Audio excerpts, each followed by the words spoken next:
श्रीमद् भगवत गीता 16वें अध्याय का महात्म्य। श्री नारायण जी ने कहा, हे लक्ष्मी जी, 16वें अध्याय का महात्म्य सुने। सूरत देश में खड़गबाहु नाम का एक राजा था, धर्मात्मा था। जिसके राज में घर घर ठाकुर मंदिर थे, वहां बड़े बड़े यज्ञ हुआ करते थे। 3 घरों में स्वर्ण के थंबे जड़ाऊ जड़े हुए थे। राजा बड़ा हरिभक्त संत सेवक था। जिसकी प्रजा भी अति सुखी थी। राजा भी दयावान, सर्व जीवों पर दया करता था। जिसके घर में बहुत हाथी घोड़े धन भी था।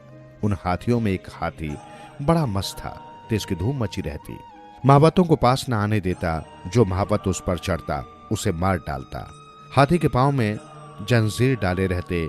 जिसके खेत से राजा ने और देशों के महावत बुलवा कर कहा, कोई ऐसा होए जो इस हाथी को पकड़े, मैं उसे धन दूंगा। हे लक्ष्मी जी, उस हाथी को किसी ने न पकड़ा। नजदीक कोई नहीं जा सकता था और वो हाथी राजा के मंदिर के आगे खड़ा रहता। जिधर जाता लोगों को बड़ा दुख देता। जो भी उसके आगे आता तुरंत मार डालता। वन में जाए तो वन के पशु पक्षियों को मारता। नगर में लोगों को मारता। जहां रहता बड़ा उपद्रव करता। राजा सुनकर बड़ा चिंतावान रहता। कई उपाय करके राजा थक गया। हाथी वश में न आया। राजा को बड़ी चिंता लग रही थी। एक दिन हाथी नगर को चला गया। सामने से एक साधु आता था। लोगों ने उस साधु को कहा, हे संत जी, ये हाथी आपको मार डालेगा। संत जी ने कहा, देखो मुझमें श्री नारायण जी की कैसी शक्ति है। हाथी की क्या शक्ति है जो मुझे मारे। नजदीक भी नहीं आ सकता। नगरवासियों ने कहा, वो पशु तेरे भजन को क्या जाने, ये तुम्हें मारेगा। साधु ने कहा, क्या मारेगा। मैं परमेश्वर का प्यारा हूं, हरिभक्त हूं।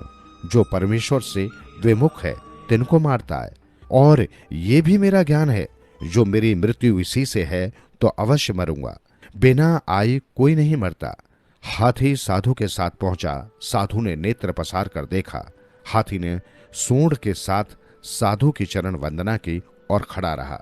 तब साधु ने कहा, हे गजेंद्र, मैं तुझे जानता हूं। तू पिछले जन्म में पापी था। मैं तेरा उद्धार करूंगा, चिंता मत कर। हाथी बारंबार चरण छूता, माथा निवाता। हाथी ने आगे हो चरण वंदना की। लोगों ने खबर की तो राजा भी वहां आया। देखा तो हाथी साधु के आगे खड़ा है। तब साधु ने कहा, अरे गजेंद्र, तू आगे आ। उस गीता पाठी संत ने कमंडल से जल लेकर मुख से कहा, गीता के 16वें अध्याय के पाठ का फल इस हाथी को दिया। इतना कह जल छिड़का। जल के छिड़कते ही उसने हाथी की देह छोड़ी और देवदेही पाई। विमान पर चढ़ा। राजा के सम्मुख होकर कहा, हे राजा, मैं तुझको धर्मयज्ञ जान तेरे नगर में रहता था कि कभी कोई संत यहां आवेगा तब मेरी गति करेगा। इस संत के प्रताप से मेरी सदगति हुई। ये कहकर बैकुंठ को गया। राजा ने संत को दंडवत प्रणाम किया और कहा, संत जी, आपने क्या मंत्र कहा जिससे इस अधम दुखदायक को सदगति प्राप्त हुई। संत ने कहा, मैंने इसे गीता के 16वें अध्याय के पाठ का फल दिया है। मैं नित्य ही पाठ किया करता हूं। राजा ने पूछा, हाथी पिछले जन्म में कौन था। साधु ने कहा, हे राजा, ये पिछले जन्म में एक अतीत का बालक था। गुरु ने बहुत विद्या पढ़ाई, बड़ा पंडित हुआ। वो अतीत तीर्थ यात्रा को गया।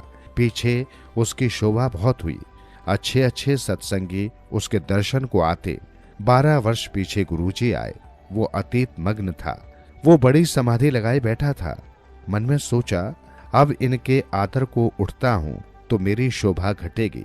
ये सोचकर नेत्र बंद कर चुप ही रहा।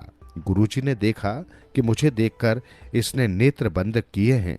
ये देखकर शाप दिया। कहा, रे मंदमती, तू अंधा हुआ है। मुझे देखकर सिर नहीं निवाया और न उठकर दंडवत की है। तैने अपनी प्रभुता का अभिमान किया है, सो तू हाथी की जून पावेगा। ये सुनकर वो बोला, हे संत जी, आपका वचन सत्य होवेगा, पर ये कहो मेरा उद्धार कैसे होगा। गुरु को दया आई।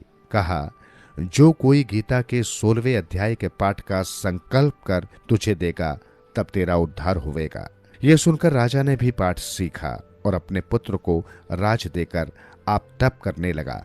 वन में जाकर 16वें अध्याय का पाठ नित्य करता। समय पाए राजा सदगति को प्राप्त हुआ। श्री नारायण जी कहते हैं, हे लक्ष्मी जी, ये 16वें अध्याय का फल है।